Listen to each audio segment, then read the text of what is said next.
How do I fix the exposure issues on this? Just kidding, I fixed it. Hi, I'm Eliza, and someone said that I give off 2020 indie vibes in the comments, so I decided to tap into that a little bit just for fun. And because I don't ever get to wear color because of school. In some past videos, I have hinted towards this project, so we're finally gonna get into it because it has been a project I've been working on since before I moved out. Isn't that insane? Yeah, I worked hard on this, so hopefully you guys enjoy it. Anyways, we are making Strife cosplay, guys. I'm gonna show you guys my process. For this cosplay, I made pretty much everything. I drafted every single one of the patterns myself, made the armor and the belts, made the sword, started from literal loose hair fibers to make the wig, and a lot more that we'll get into. I want to show you guys as much as I can about the process of making my Cloud cosplay. I want to preface by saying that thanks to my phone running out of storage, I ended up losing a lot of the later footage out of my control. But at least I have progress photos, and I will keep you as entertained as I can with my stories and behind the scenes, as well as trying my best to explain the process. But before we start, I want to give some of my background on my introduction? That's not a word. Introduction to Cloud and Final Fantasy VII. This cosplay is kind of special one to me, since it not only is something I really enjoy, but it also is like an ode to my childhood and growing up with this franchise. I'm gonna be real with you for a second. My introduction of Cloud is not from Final Fantasy VII, but from Kingdom Hearts, which is just a Final Fantasy x Disney collab where the two beloved franchises merged together and Disney characters coexist with Final Fantasy characters, and well, I was gonna say peace and harmony, but that wouldn't be very true. Not true at all, actually. Because me and both my brothers shared this hyperfixation of Kingdom Hearts, it was able to introduce me to two characters that I grew very fond of in different ways at the right age of like 8 or something. There's Cloud Strife. He had fun, spiky hair and a comically large sword, which honestly seems completely normal compared to the comically large keys that are used in weapons in Kingdom Hearts. And also, he just gets thrown over Hercules' shoulder, and that's kind of funny if you think too much about it. Then there was another character, and all I can say is that he is one of the longest running fictional crushes, just a few years short of Optimus Prime, and that was Sephiroth. All I knew at this point is that he was a villain and he bullied Sora. Since these two characters happen to be from the same original game, my older brother then introduced me to Final Fantasy VII, and since I did not own the game, I watched gameplays, and I really enjoyed the fact that they looked like triangles, and of course the really funny cutscenes. And no, even after finding out Sephiroth was an insane war criminal, I think I became colorblind and couldn't tell if the flags that were waving were green or red. But it's okay because he's hot. But this video is not about my 10-year-long relationship with Sephiroth, nor is it my entire life with Final Fantasy VII being involved in it. This is a video of me making a silly little costume of Cloud Strife. First part I started working on was the main belt thing, since I pretty much already had all the materials for it on hand. After collecting all of my measurements, I was able to draft out a pattern piece and begin cutting out all my materials. There are 4 layers going on into this. Some sort of old curtain polyester fabric for the layer actually touching me, iron-on interfacing felt, and pleather. Call this thing Shrek and compare it to onions because this thing has a lot of layers. Why? Because I need this to look like it's sturdy and, of course, also be sturdy in, the slightest bit. What are you doing, Abby? Is that comfy? After ironing the interfacing onto the black fabric, I blanket stitched that with some embroidery thread as a way of overlock stitching these together by hand. So basically, here, I'll flip it over. What I did, I'm so sorry, I'm actually dying. Right sides of the fabric together. One was, I believe, 0.5 inches, and then the other one was an inch. I'm pretty sure, if I'm remembering correctly. So I sewed the part with the beads, and then I sewed that to the bottom part of that stitch. This is victim number 1 of losing footage. I had footage of making the front thing, but it vanished. But pretty much I cut out the foam and then glued the thinner foam that was, you know, the pattern thingy onto it. Alright, now I'm heating up the pleather so...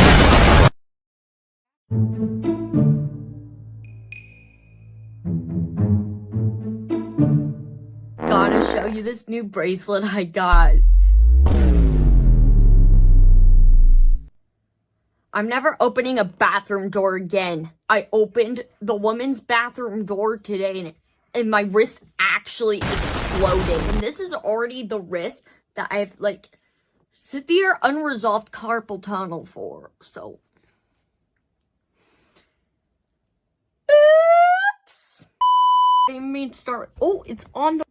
It is day 1 million of, having the flu. I have literally like a couple of weeks to graduate, and I'm missing this week, and I have this massive English project,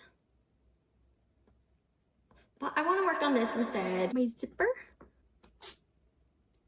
it detaches. I'm not gonna detach it right now. Okay, guys, I have attached the zipper.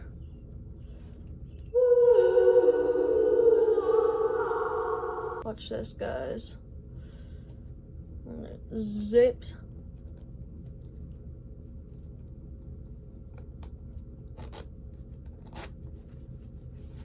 So you're not even gonna see this part because this part's going over it. I don't know if I showed this, but I also did that.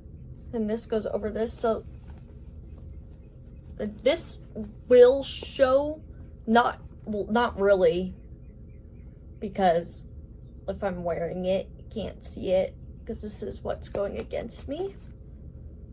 But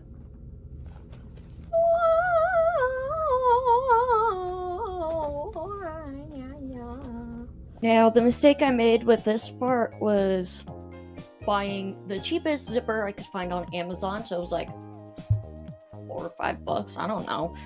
And the problem with this is that it's impossible to put on sometimes. Like, it's impossible to zip up sometimes. So I have to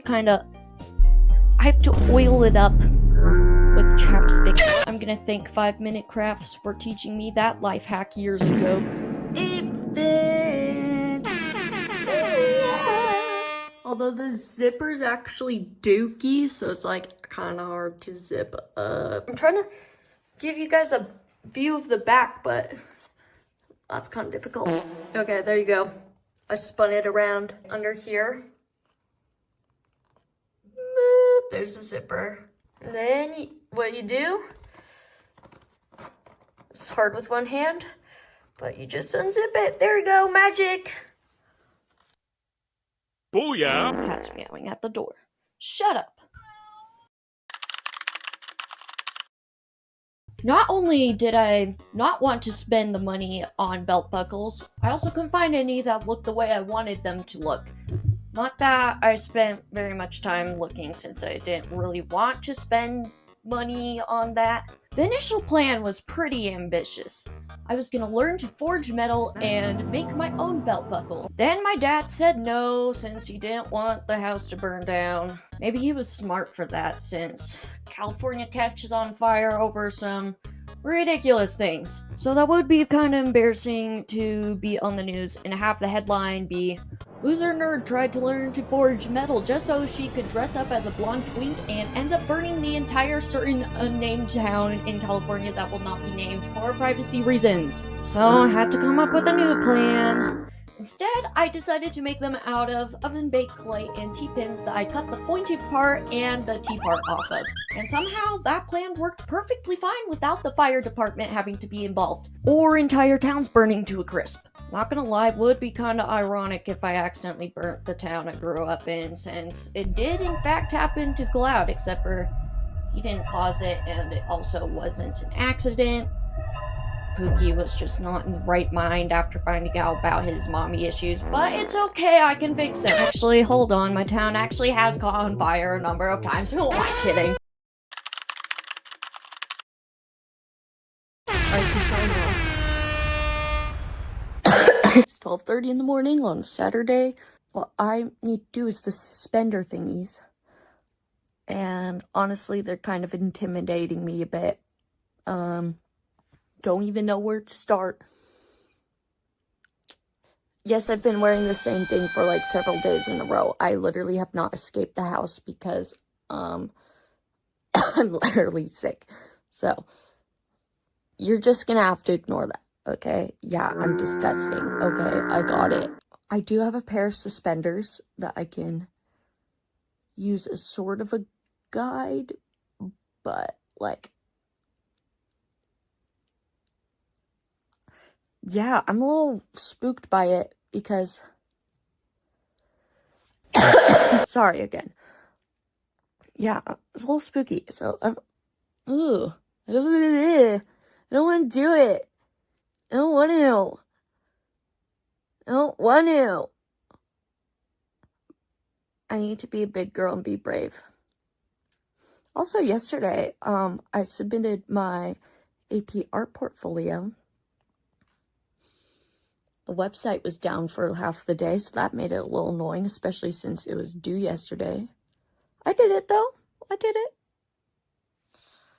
I'll get my results in, like, July, probably. As you can tell, bedridden Eliza, who actually refuses to be bedridden, even though she can barely move, breathe, and function, is a bit afraid to make the suspenders. Worry not, folks. Present-day Eliza is here to assure you that this was not even close to the hardest thing to make. And past Eliza doesn't even know what's coming for her. This did take a few tries because I was originally gonna do something that wasn't really actually possible to do with this pleather with the felted back and it being really thick. So I kind of made it hard on myself unnecessarily, but once I gave up on that plan, suddenly it wasn't hard like at all. Crazy how that works, right? But yeah, that was a little bit annoying. Okay, so I've forgotten for... I don't know where to put this, good grief. Okay, I look kind of insane right now. I went to the Ren Fair today. Look at this. Okay, so these buttons right here, I got them at the Ren Fair. And since they're the kind with like the backing, I don't want, and I have snaps on this side, so they just snap like that. I put a piece of foam in between, painted it silver to blend in a little bit more so that it could be more sturdy, because I tried sewing them, just, you know, it was wobbly and didn't like that. So yeah, I just need to get the 3 little boop boop boop boops right here, and then basically done with the suspenders. But the construction's done, and I'm thinking magnet attaching the shoulder piece. I initially tried looking up a pattern to print out for the shoulder piece, but all the ones specifically for Cloud costed money, and I didn't want to do that. So I looked up some images on the internet of some random shoulder armor pattern PDFs just so I can get the idea of how it It needs to be structured, and then I got some paper, and several drafts later, I sketched out a pattern that would work. After cutting out my pieces, I contact cemented together and shaped it with the heat gun. I textured it with an X-Acto knife and a hot glue gun since this was pre-acquiring a Dremel. Then I glued some of the extra details on and spray painted it with this black metallic spray paint, and then hand painted more detailing. And the way this attaches to the suspenders was exactly like I talked about doing, which was with magnets. Here's the suspender thing, right?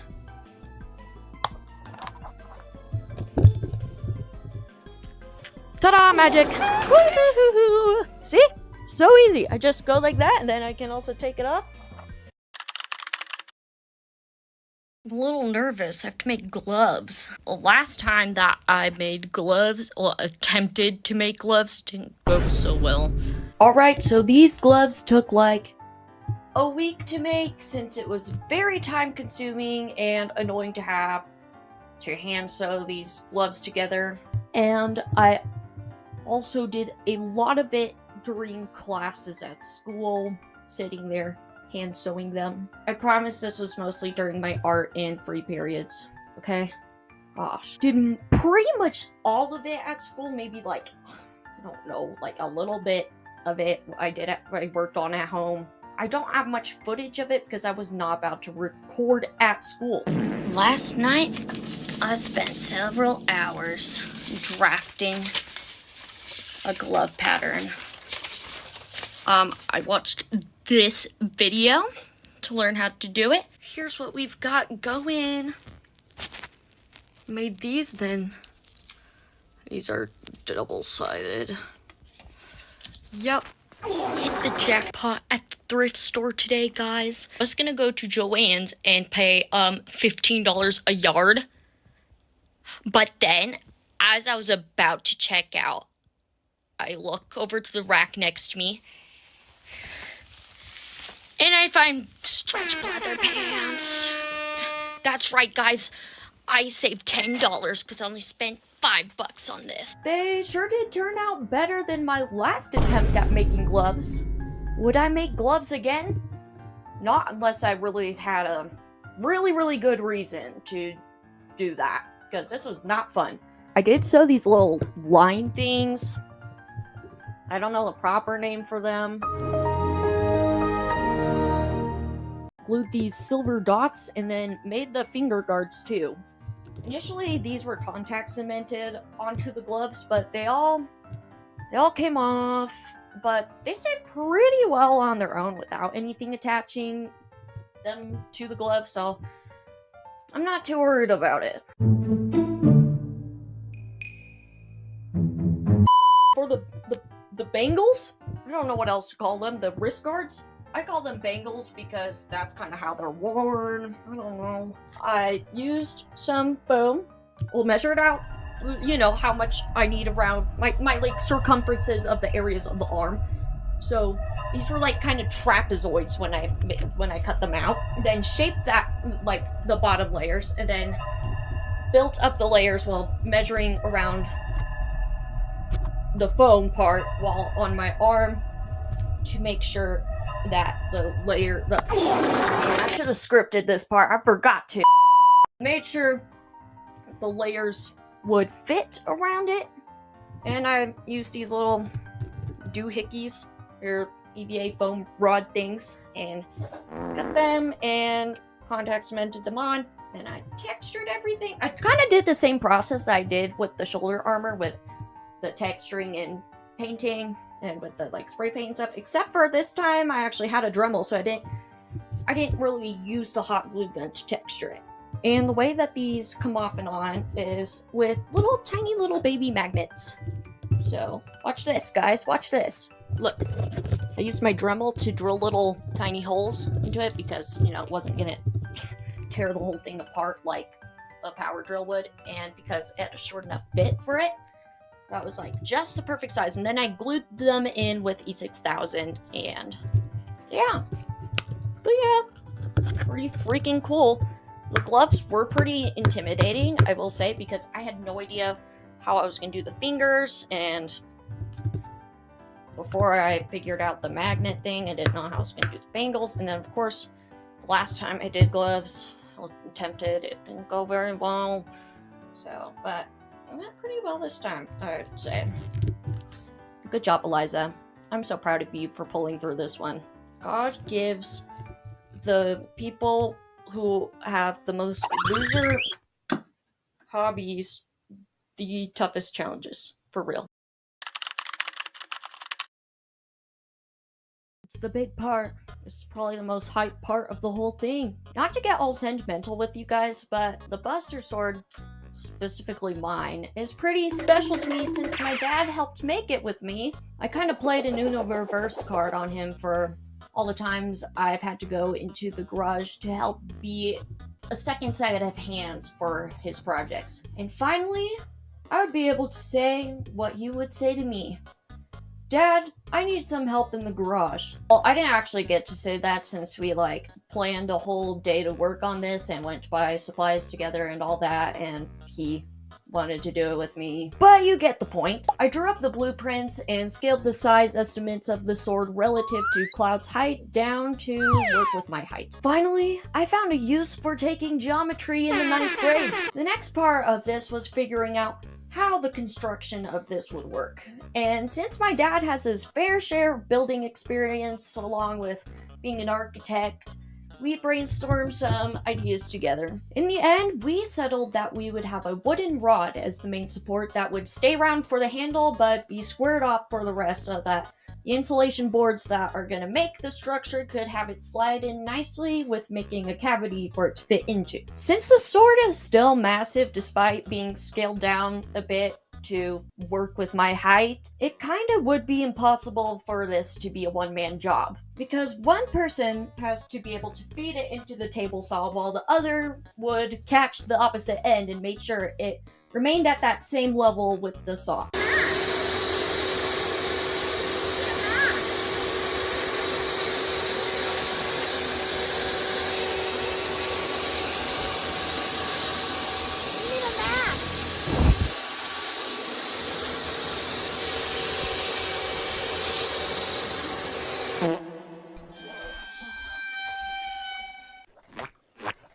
This is some horrible framing, so you cannot see it all. But I don't have a lot of space in my room, okay?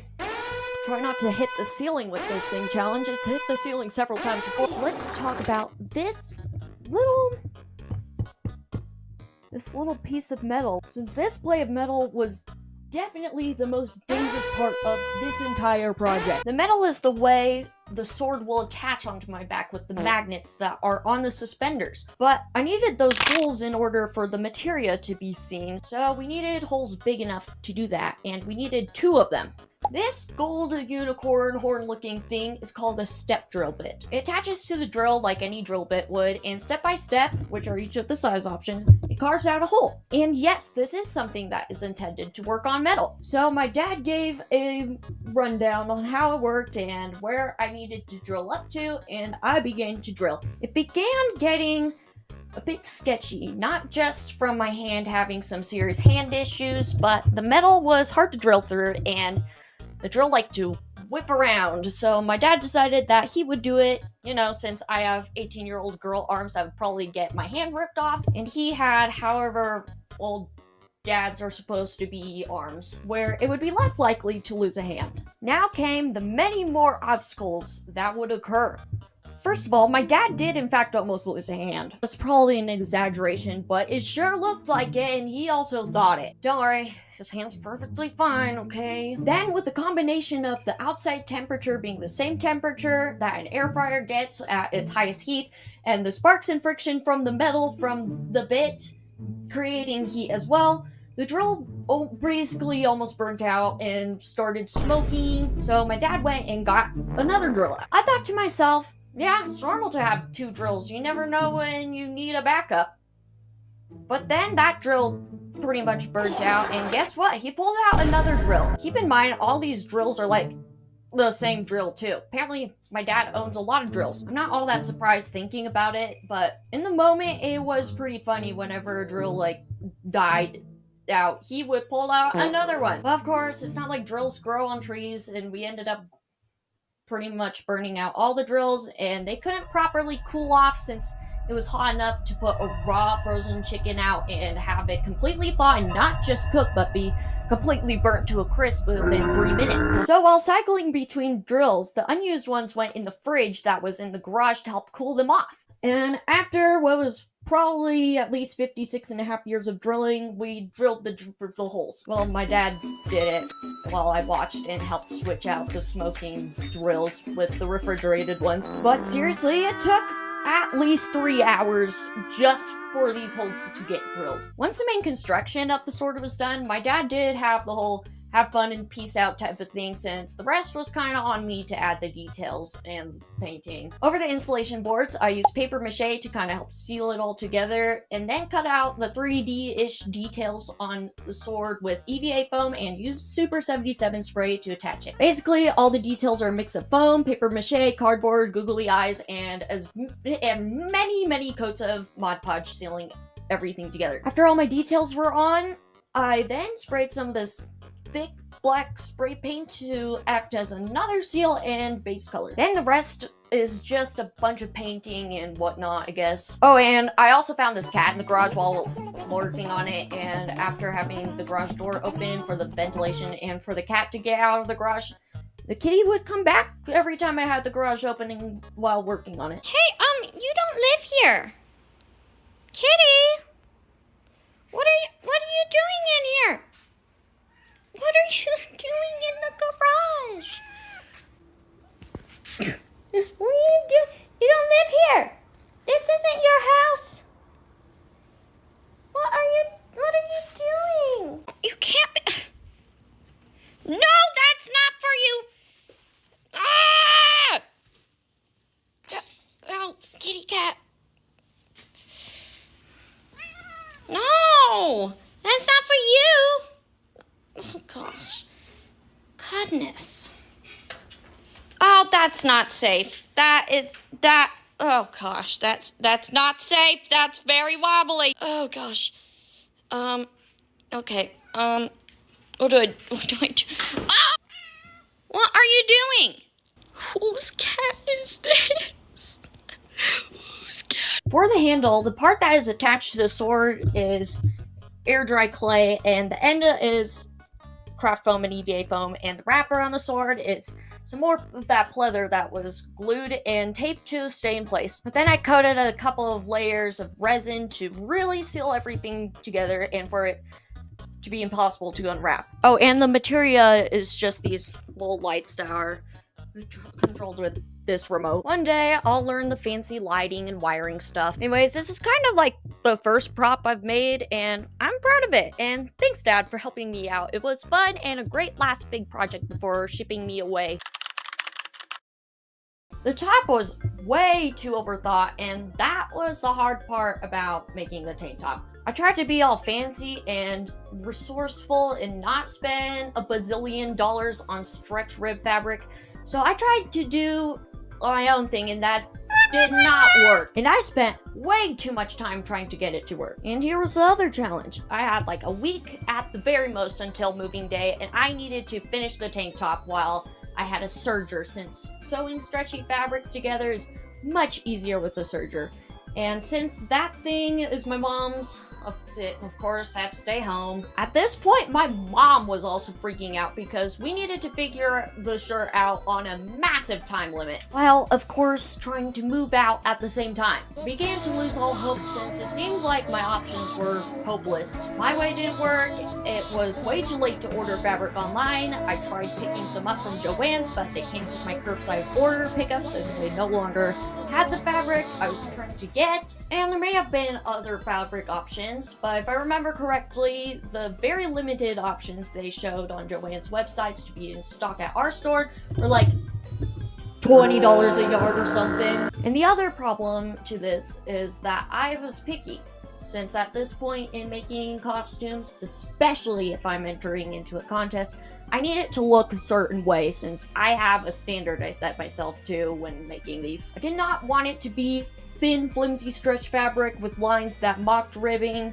I needed this to be thick, stretchy, ribbed fabric. Then, one fateful day, my phone began to vibrate and buzz and whatever, so I pick it up to see that it's my mom trying to FaceTime me. So of course I answer. She said something like, I'm at Joann's, I dug around trying to find something that would work, and I found this. It's not very black, but it's very, very dark blue.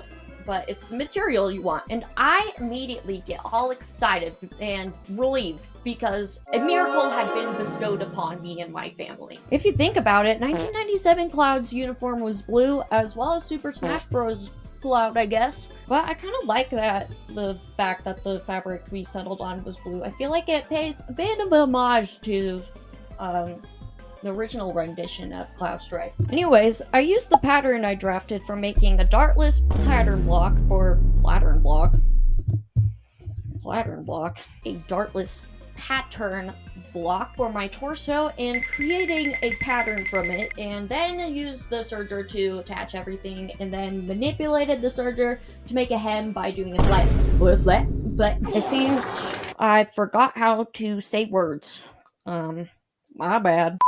Well, it wouldn't be a flight lock or a, what did I say earlier? Well, it wasn't a flight lock split. Oh my gosh! Can I talk? Flight lock switch. Oh. Flat lock stitch. Flat lock stitch. Flat lock stitch. Flat lock stitch. And boom, it was done. It took me maybe a little over an hour or something to actually make the shirts. It was pretty easy, although I accidentally made the shirt a little shorter than what would be ideal, but it's okay because all the belts will cover it and nobody will even know. Fun fact for you guys, this wasn't originally gonna be a contest piece. I was just gonna buy the stuff that didn't really need to be made from scratch, like the pants, the turtleneck tank top, the wig. That's where everything went from fairly simple to, well, the entire reason that this video now exists. So I have 4 options on the wig, and somehow all 4 of my alternative solutions were on back order on Arda Wigs. I wanted a specific look to this wig, and the reason Arda Wigs fit that was because they use a blend of different color fibers to create each color, making it a little bit more realistic in a way that real hair is, and less, you know, flat in one direction.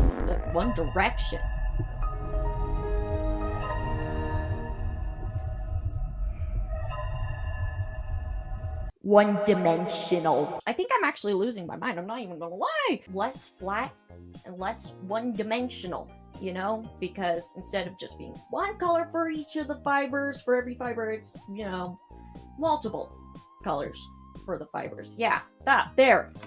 Did it. And I knew the quality was meant for extreme styling and had the proper amount of volume and hairs in it. I'm sure there are other companies that meet this criteria as well, but I was too scared to take a risk like that, so I took matters into my own hands. I thought to myself, if I'm gonna put all this effort into the wig, I might as well go all out on the entire thing.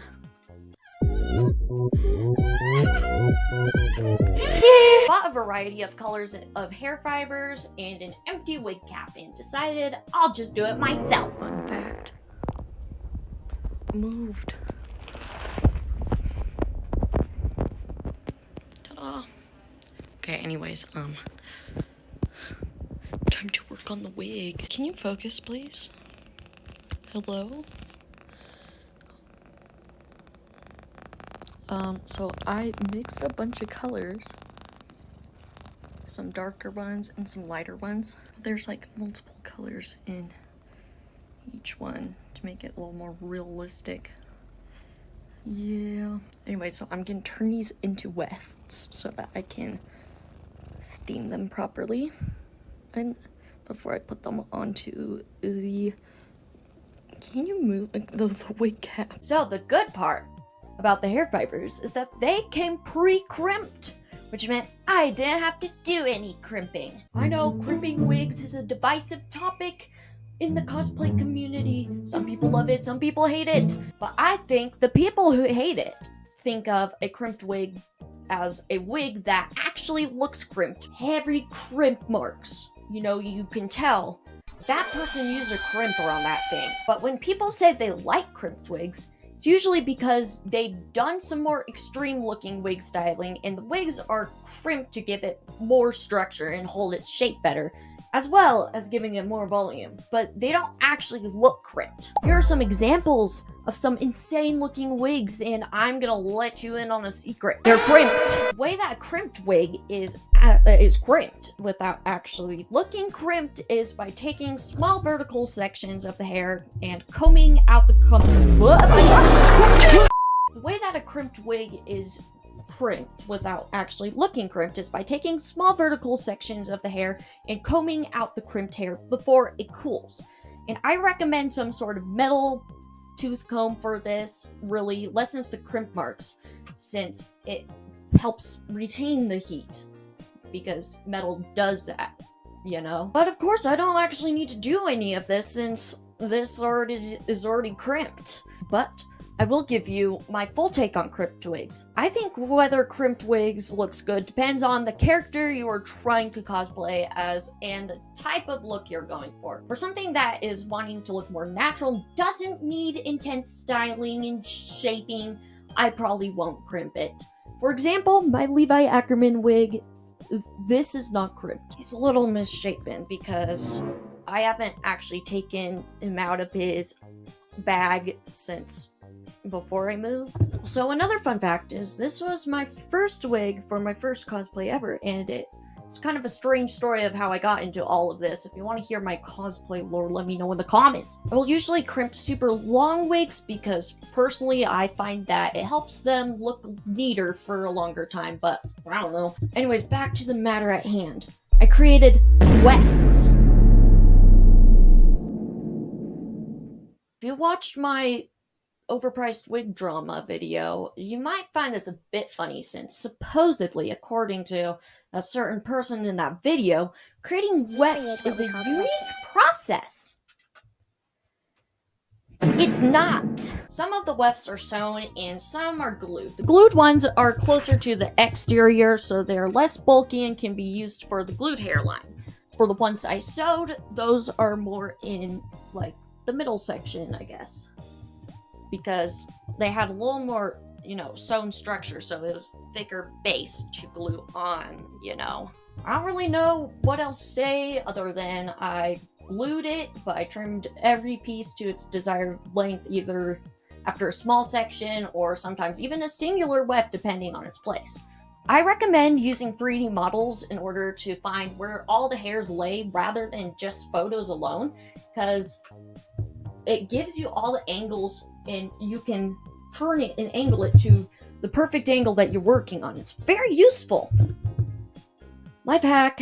And for the most part, someone out there has probably made a 3D render of a character you are going to make a wig for. I used got-to-be glued hairspray, a steamer, pins, and a hairdryer to help shape everything into its place, and yeah, that's pretty much it, I guess. I choose death over making pants again. I'll make a trouser type of pants or pajama pant, but I will never make pants that are supposed to look like a pair of jeans again. It was the most miserable experience ever. Anyways, I drafted out a pattern to my measurements and created a wide straight pants pattern. So far so good, right? Then I looked online for a black denim material, and I didn't want the cheap thin stuff that looks like denim, so I had to really look at the weight and density to my options in their descriptions. Then, while scrolling Etsy, I found something unreal. A sale for 5 clams a yard for what seemed to be a nice, thick denim material that I was looking for in the color black. In the back of my mind, I was like, there is no way. There has to be something to it. Maybe it's a scam, or I'm not ordering what I'm ordering. But I ran the risk anyways and bought a couple yards of it since I was too impatient to buy a sample scrap. Then the package arrived and I opened it and it was actually exactly what I was hoping to get. So I didn't get scammed, I was just able to stumble across a great deal. So far so good, right? Yeah, sure, no, it gets worse. I cut out the pieces and began sewing what I needed to sew together like the pockets. I'm so used to having scrap fabric around that I didn't have a second thought towards pocket lining, but I had nothing to use and I didn't want to go anywhere, especially since I would have to walk since my car was forced to stay at home as a prisoner. So I went on Amazon and spent like $3 on some cotton fabric to use as lining. Anyways, I created the pocket lining for the front pockets and then made the pockets. Easy peasy, now the back pockets. The thing is, while I was staring at Cloud Strife's cheeks to see what kind of pockets they were, a dark, dreary presence appeared as the realization hit me that his back pockets were welted pockets. The simple fact of the matter is that welted pockets are hard to make and really easy to mess up on. And I don't want to hear anyone in the comments saying, You're talking about melted pockets are easy. You're so lame. They're easy. shut up, I don't care. I don't care about your opinion on welted pockets. They are hard for me and hard for a lot of people, so I feel like I'm not alone in this. So zip it, zip it. I watched a 4-minute tutorial since I did not have the attention span for anything longer or more in detail, and instead of doing some practice rounds, I went straight to the final boss. I was freaking out and yelling the entire time I was working on these. Thank goodness my roommates weren't home to hear that. I got to the part where I would have to cut into the pants themselves, and what do you know? Ended up cutting one too many layers of fabric and cut something I wasn't supposed to, so I ended up making this way harder than it could have been. But it's okay, I made it work through a very complicated system of pinning, clipping, and both machine and hand sewing. Honestly, it's kind of a blur what I did to fix it since I was in a state of panic, but I did it and that's all that matters. And I managed to achieve the main goal I had for this that no woman's jeans could ever achieve. My phone fitting in the pocket. It was tricky getting these to be symmetrical and neat looking, and of course doing the scary pocket method. Anyways, continued sewing the pants together, blah blah blah. Then the zipper was annoying, so I had to spend quite a bit of time on that and making a zipper shield of it. And then it came to the waistband. The waistband needed to be high-waisted since it needed to fit 2 belts on it. The 2 that I showed earlier. Now this is where I began to realize I goofed up. I sewed the waistband on and tried the pants on. Everything fit perfectly fine. Perfectly fine. Except the spot where the pants and the waistband connected. Right where the zipper was that I already attached. This is where I would have been sent to an institution if I wasn't alone. I took out the front darts hoping it would be enough. Nope. Once again, I was in a state of panic, but also rage. And it was a blur what I did to fix it once again. To be fair, I can't really remember things that happened like a week ago, so don't expect me to have the best memory upon my exact improvised solutions while being in an unwell state of mind. But all I know is that it was good enough, and I wish I could just remake them now that I've learned all kinds of stuff, since they aren't the prettiest pants ever. But no way I'm doing that. And pals, this is why you make mock-up pieces before making the real deal, especially if you don't know whether or not it'll actually fit you correctly. Anyways, so the belt loops, the waistband closes with snaps so that it remains fairly flat and not interferes with the belt. So the flaps over the welted pockets, and these aren't real button functions, they're snaps since my experience opening and closing a button pocket in the back is not very fun. So I did this for my own ease and functionality. Cheated a bunch on this because I didn't have a normal button on the front or in the back. Also, these pleather belt loop thingies, these loop thingies are where the suspenders attach. They snap over them. They actually can come off. They're buttoned on. They're buttoned on. They're buttoned on. See? See? Then I put elastic cuffs on the ankles, and I'm done talking about this since I'm actually becoming enraged just thinking about the memory of making these pants. I'm moving on. If you have more questions about the pants, comment them, and I'm done. I don't know if you can tell, but they're kind of dirty. That's because when taking photos, I had to get through some dirt, dust. I haven't wiped them off yet, even though that was like a month ago, whatever. I'm gonna go through this one quick. I used these boots that I probably got for less than $1 at the Goodwill bins in Las Vegas while on a family trip. Also, I want to mention that going to the Goodwill bins in Las Vegas was a near-death experience. The people there were insanely hardcore. I've gone to one other Goodwill bins before. It was not like that. Okay, yeah. So I sort of copied the parts that I'd be covering onto paper to make pattern pieces. Used some craft foam that I got for super cheap. Sewed a zipper in the middle while sewing the pieces together. Collar looks like the collar to a button-up shirt. I don't really know what else to call that. Then I glued the pieces onto the boot and boom, all done with that.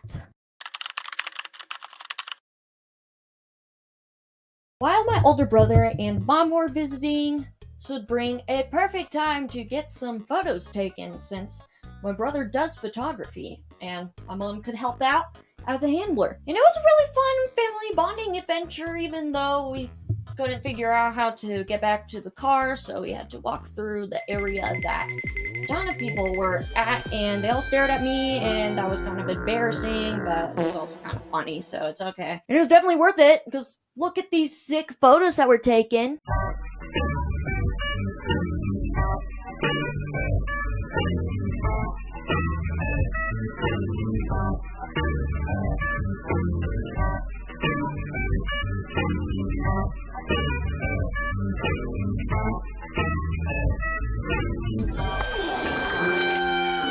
Oh, he also begged me to take a picture of him with the sword, so you get to see that one too. After compiling all my progress photos, references, and finished photos, and an MP4 for the stage portion if I'm accepted, I filled out the entry form for FanX's cosplay craftsmanship competition and linked the drive and pressed submit. Now, I'll have to wait till September 9th to know whether I qualify or not. Off topic, that day is my mom's birthday. This isn't my first time competing in a competition, I guess, but it's my first craftsmanship one. The one other competition I competed in was at a small little local convention. I wore my Sailor Moon cosplay that I was very proud of. All of it was handmade pretty much. And I got tons of compliments. They were like, "Are you entering the competition?" I was like, "Yeah." And they were like, "Oh, bro, you're gonna freaking win." I did not. They also did not follow a lot of, competition standards. We had to pay for entry. That was freaking weird. I think they used that for the prize money. I don't know. Some dude wearing a Star Wars robe and a lightsaber and also a horse mask beat me. That's a different story, though. Well, if you want to hear about that, let me know, guys. It's kind of funny. I won't lie. And like most of these sorts of competitions, I wanted to say contests, but that didn't work, and I said competitions really weird. There is a stage portion. This requires some sort of stage performance and presence with an audio, and they do in fact judge us for our stage presence and storytelling. As someone who has been a performer all my life, whether from dance or theater, I'm no stranger to the stage or playing a character. In fact, performing is the love of my life, and my dream is to live a life where I can perform, sing, dance, and act. And I felt this needed more than just a song, but also some story and background to it as well. So I opened CapCut, found a song I felt was fitting, as well as collecting some of the audios from the cutscenes and lines from the games to throw in there, as well to sort of make a narrative to go along with it. And with Cloud's history of performing and dancing within the games, I kind of wanted to make this centered around the fact that this was a performance, while at the same time wanting to catch the essence of his character and the fact that he isn't really set in with his own self and mentality, and the fact that he has convinced himself that he is one way while the rest know that he is another way. I did want to sort of represent that shift, just in a slightly different way, I suppose. So there's a main segment to the performance, as well as a little offbeat type of thing afterwards, and all being less than a minute long to fit the given time frame. I've never been good at coming up with choreography, so I asked the best person I could think of for this sort of task, and that would be my longtime best friend Marissa, who I met at 6th grade orientation, who is probably the best dancer I know, and I figured she would be able to assist with a couple of 8 counts of choreography. And after I gave her a brief description of Cloud and some of my favorite clips of him so she could get the vibe of the character, she delivered a few 8 counts that served and sass. But I could also do with a massive sword on my back. Thanks, Marissa. You're the best. I love you. Miss you. See you at like Christmas time or something. Today is September 9th. So first of all, happy birthday, Mom. Alright, we got some good news and some bad news. Bad news is I came home and saw that my cat had threw up everywhere. Good news is I got the email and it said that I made it past the online submission round, so I get to do it for real. As you can tell, the convention has come and gone, and I of course had a great time, except for the post-con depression hit way harder this time than any other convention ever has, because I realized that was the one thing I was looking forward to the entire time I've lived here, which is since June. And now I kind of have nothing, and like that whole first week after, I was an absolute wreck. Haha, LOL. I had a fun time. I spent my entire life savings in the artist alley, had lots of people take pictures of me, which is kind of why I have no pictures since I was kind of camera drained. But let's talk about the competition itself. So first off, I only got to practice my performance with all of my stuff on for the first time at the Airbnb since I quite literally had no room to practice at home. And I noticed a couple of challenges. Doing the dance with a massive sword on my back was kind of tricky, and my shoulder armor loved falling off if I raised that arm too high. And when it came to actually performing, while I was in line, I was stressing hard, not because there was like 4,000 people in the audience, but because I was so worried that my shoulder thing would fly off. So of course, me and the person in front of me and the person behind me were manifesting that it wouldn't fall off, and I guess it worked because it didn't fall off. Oh yeah, and you probably want to see my performance. Okay, well, shout out to my brother for filming it on his 3DS. Eliza as Cloud Strife from Final Fantasy VII.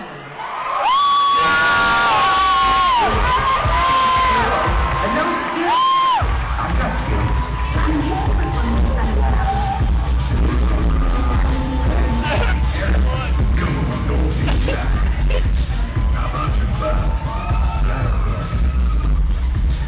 I'll make this quick. Let's dance.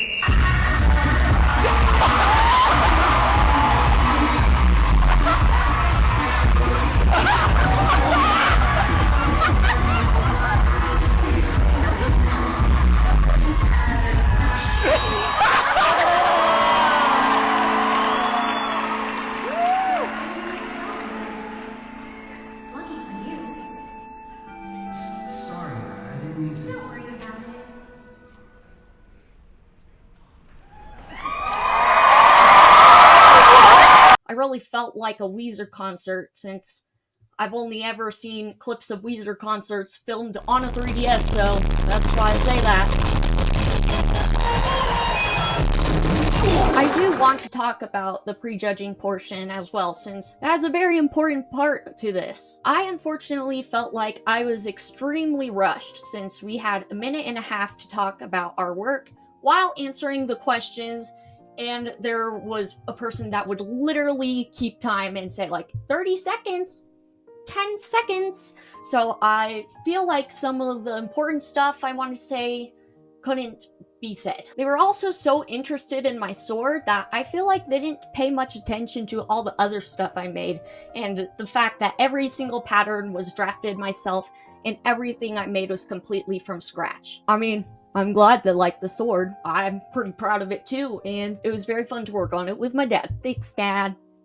While I did mention that I drafted all the patterns, I feel as though they might not have realized I was also talking about the clothes I was wearing, not just my armor and belts. They were so focused on the obvious details that it seemed like the much harder stuff, although not as flashy, was overlooked. I didn't get to talk about my welted pockets, I didn't get to talk about how my wig was not even a wig to start off with, and I didn't even get to talk about anything sewing related. I did have a build book as well, and I did see one of them look through it, although never talked about anything in it, and I feel like even if I had a minute longer, I could have really been able to say all I wanted to. I don't know how many of the other novices drafted their patterns as well, but I feel as though that could have been something to set me above the others. I wish they took the time to look at how neat and straight my seams were on everything, since I spent so much time making sure they looked good. I wish that they could see all that constructed my costume and not just the costume itself. But unfortunately, this is a common thing for novices to be kind of brushed past. And I know that this was part of the case since the time limit for the novices was less than the other levels. But enough complaining, and guess what? Yeah, no, I didn't win. I'm not personally gonna be a sore loser since from what I could see of the novices that got first and second in our category, they deserved it. The third place was kind of a different story, to my family at least. Now, of course, I didn't see their work up close. They could have had some great sewing work and stuff, but I think we were all a little bit shocked when the third place was called up and suddenly the cosplayer was cloned and there was two of them all on stage for the award. So I don't know what that was about. So I don't even know which one of them was actually the winner because they're wearing the exact same thing. This is no hate to them. This is no hate to either of those cosplayers. I'm very happy that they got third because I too would be excited if I got third place. And this is no ill will towards them. It was just really funny to see two of them show up on stage. Also, during my family's rambling about the places at the Airbnb, we got a noise level warning because they were so passionate about it. My family seemed way more upset that I didn't place than I was because, in all honesty, I had such a good time that whether I placed or not just didn't matter to me. I mean, it would have been awesome, but being able to perform, watching the others' performances, and making friends with the people around me honestly outweighed the winning. And finally getting the appreciation for all the time and effort that I put into the project, and having all kinds of people just watch me go on stage and do a silly little performance in my costume that I spent forever making was honestly the best part. And I can't wait to do it again next year. In fact, I've already started the process for my next competition piece. Well, back to Eliza from a few months ago to give some final words. This was the final project I would be making in my childhood home before being sent away several states for my own future and having to figure out how to be an adult. But it was also the first project I would work on in this new life that I now live. I started this cosplay while I was still home and in high school, and finished it after graduating and moving out. While I feel multiple of my cosplays that I've made hold a special sentimental aspect of it, this one is a big one for me since it represents more than just a character from a game I like, but a franchise I could grow up with and enjoy. And even with all of its new renditions like Final Fantasy VII Remake and Rebirth, I never felt the spark of the original game be washed away, but rather a new experience with the same story and the same characters, and changes that showed growth from where it first started. I feel in a way this is kind of unintentionally created a symbolic comparison to my own life. I would go through a big change, however, I never felt a need to lose the authenticity of myself and rather grow from where I left off at the last chapter of my life. While I had to leave all my friends, family, my home, and the familiarity of the life I had before moving, one thing remained constant, and that was having the same admiration and enjoyment for the Final Fantasy VII franchise that was able to be there as I grew up and still to get to have as I continue to grow up even more. It seems silly that I'm going so deep with my connection to a costume I made of a fictional character to dress up as at conventions, but much like most of the famous art pieces everyone knows of, there is a story and underlying significance as why the artist created it and the importance it carries towards themselves. Honestly, I don't see this as much different since this is just as much of an art form as traditional pieces are. And trust me, I've made my fair share of those.